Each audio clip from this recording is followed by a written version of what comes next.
In this video, we are going to explore a simple method which is very powerful in deconstructing limiting beliefs.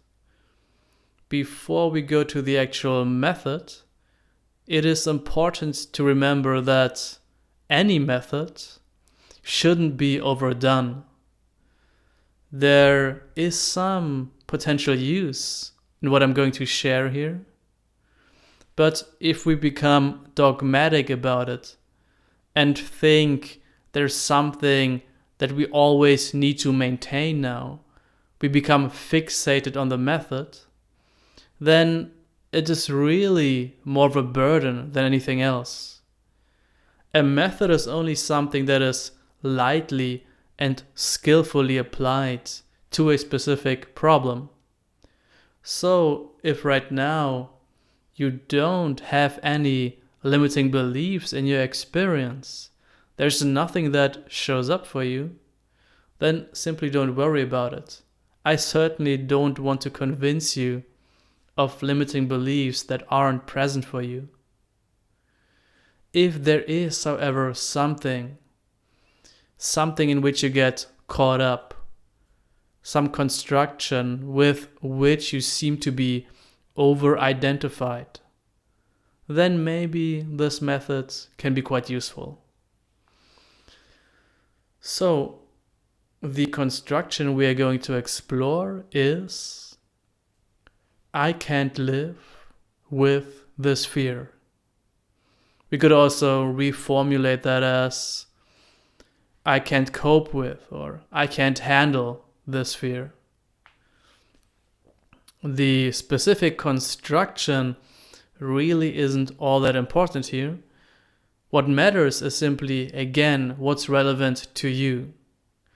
Now we're trying to be as clear as possible about this construction, and writing it down can really help here.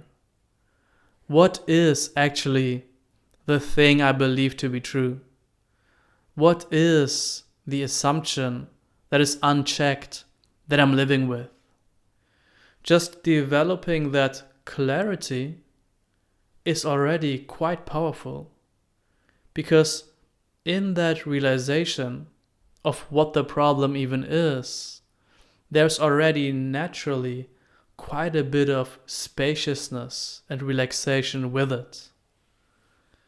And we're going to continue creating this sort of spaciousness by simply softening the eyes right now. So just shift to a peripheral view here. Expand awareness all the way to the edge of your field of vision, and simply rest here. Just natural awareness, uncontrived, nowhere to go right now, nothing to figure out.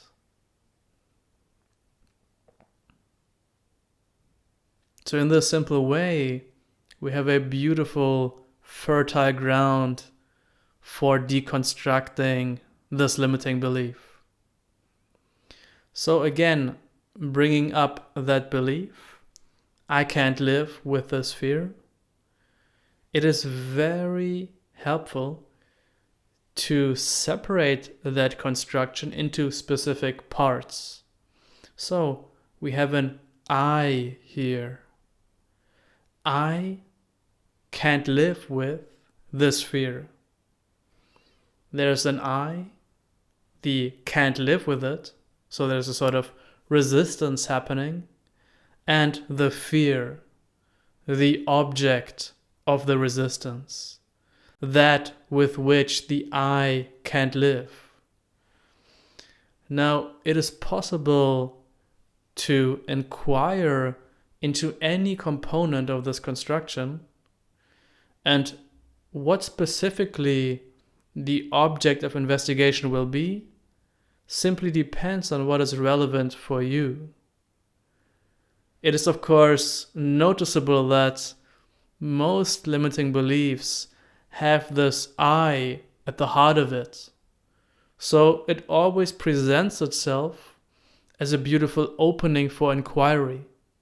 But again, don't be dogmatic about it. It's also possible that in your specific case, an inquiry into the nature of fear could be much more powerful. And many of the videos on this channel here simply explore the nature of that thing we call fear. But let's here, in the context of this video, start with the I of that construction. So there it is. I can't live with this. We have a very clear target here. That I. Let's familiarize with what that refers to. Where is that I located? Simply explore in your experience and see what you can find. Is the I located somewhere in the body, in the chest area, in the head? What do we actually find here that refers to I?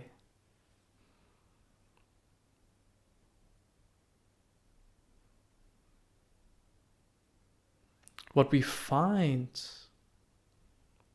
are sensations, feelings, kind of flow of aliveness, here for one instant, and then shifting and morphing in the next. But what about I?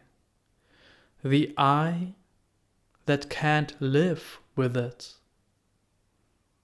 Do we actually find such an entity anywhere right now? Is there something? Is there someone?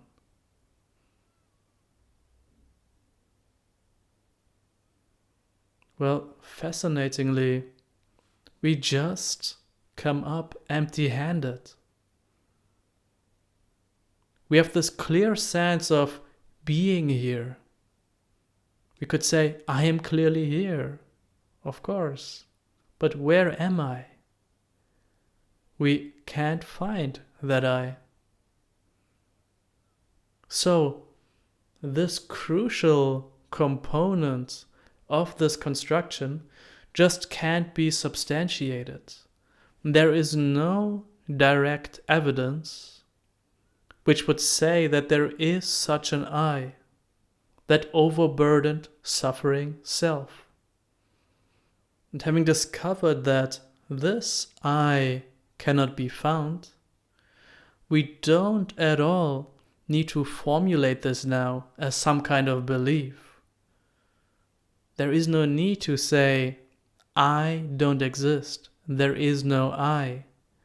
That can just be another limiting construction which we are now attached to. It's much more simple than that. The I can't be found. There's just this simple presence, not knowing, nothing to find and figure out, and nothing lacking in this. So the not finding turns out to be the true finding. We can still say, but I believe there is an I. Okay, that's just another thought, which refers to an I that can't be substantiated. So there's nothing further to do with this part of the construction. Whatever seems to present itself is here, is naturally welcome in that openness, and doesn't need to be interfered with. So moving on, we have this component of resistance. I can't live with. I can't handle this. I don't want this. And again, just turning that into an inquiry. What is this resistance? Can you find this resistance right now? In the immediacy of experience.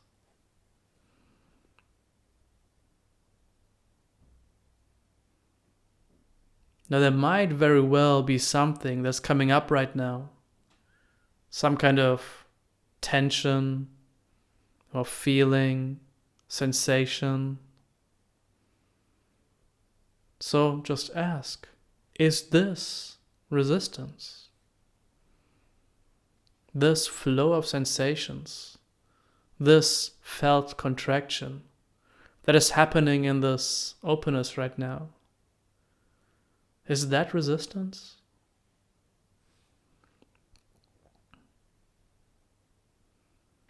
Or do we find it in any other way? Is resistance a particular thought?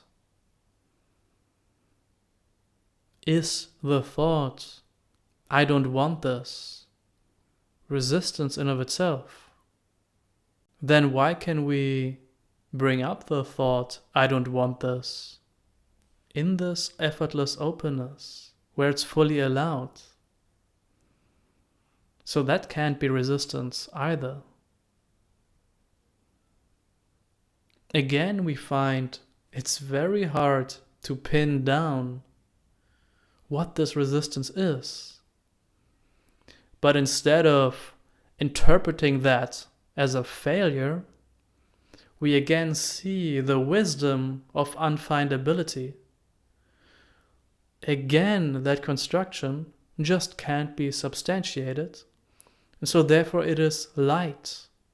It is presenting itself, yes, but there is no attachment, no belief in it anymore.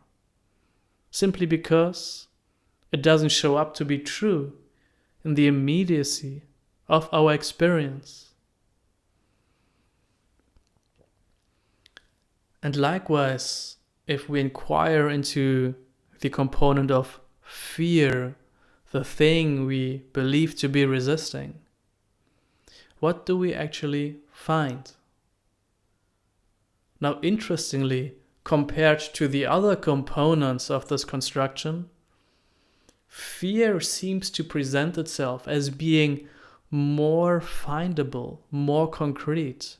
It has a specific profile to it.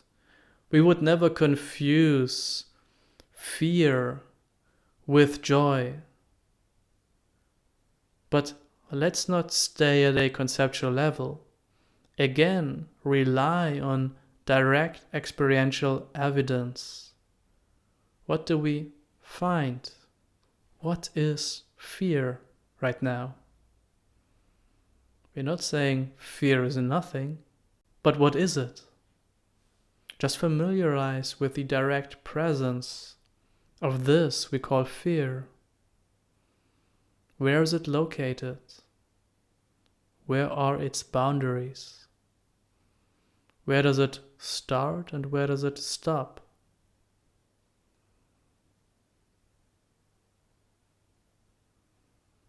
And just lightly notice how again what we call fear seems to refer to something, but that seeming something is very elusive, is very hard to pin down. We can't hold it in place at all. So our idea of this fixed thing called fear, which is somehow stuck here, can't be substantiated again. There is this presence of feeling, but it is evanescent. It is shifting, morphing, unstable. It is not located in a tightly defined spot. It is appearing in this openness, and instant by instant is also being liberated and released in this openness. So, now that we have explored each component of that construction, where does that leave us? Well, simply here. We didn't go anywhere. And maybe this construction is now seen to be entirely unproblematic. Or maybe there's just a bit more lightness, a bit more spaciousness, a bit of release of that over-fixation on it. If that's the case, then that's beautiful. Again, don't overdo it. This resolves itself in its own due time. And this seeing through it, the deconstruction of this belief, is just something that can occasionally be helpful to loosen the screws, so to say. But there's always the possibility of just being here, in this, where nothing is lacking and nothing needs to be done. And the belief is just another appearance in this openness. So, familiarize with the utter simplicity of being, how it is to be here, how it is to live out of it. And surely you won't be disappointed.